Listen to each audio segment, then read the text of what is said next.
అసలైన పూజ ఏది? మనిషికి భగవంతునికి దగ్గర పట్టడానికి ఎంచుకునే మార్గమే పూజ. మన ఆత్మను పరమాత్మగా అనుసంధానించేదే వంతెన లాంటిదే అది. అలాగని దేవుడిని అంటారు. పూలు పెట్టి ధూపదీపాది నైవేద్యాలు చేసి సమర్పించినంత మాత్రాన అది పూజ అయిపోదు. పునాది లేని భవనం ఎలా కూలిపోతుందో భక్తి ధర్మం లేని పూజ కూడా అలాగే నిష్ఫలమవుతుంది.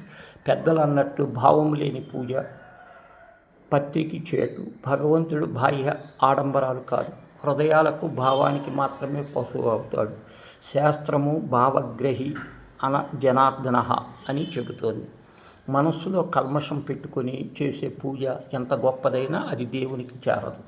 మనసు భగవంతుడిపై కాకుండా ప్రాపంచిక విషయాలపై ఉంటే ఆ పూజ అర్థహీనమవుతుంది. భగవద్గీత ప్రకారం ఈశ్వర సర్వభూతానాం అంటే భగవంతుడికి మన హృదయం వినిపిస్తాడు.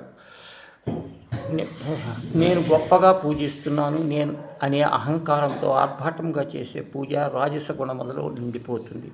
దక్ష ప్రజాపతి శివుణ్ణి అవమానించాలనే ఉద్దేశంతో చేసిన మహాయజ్ఞాన్ని ఫలితం లేకుండా ధ్వంసమైంది.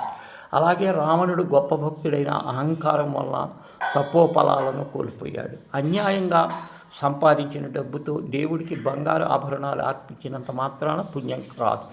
దుర్యోధనుడు శ్రీకృష్ణుని కోసం వైభవంగా విందులు ఏర్పాటు చేశాడని అహంకారము అన్యాయంతో కూడిన కావటంతో కృష్ణుడు వాటిని తిరస్కరించాడు. బదులుగా విదురుడు ప్రేమతో పెట్టిన సాధారణ భోజనాన్ని స్వీకరించాడు.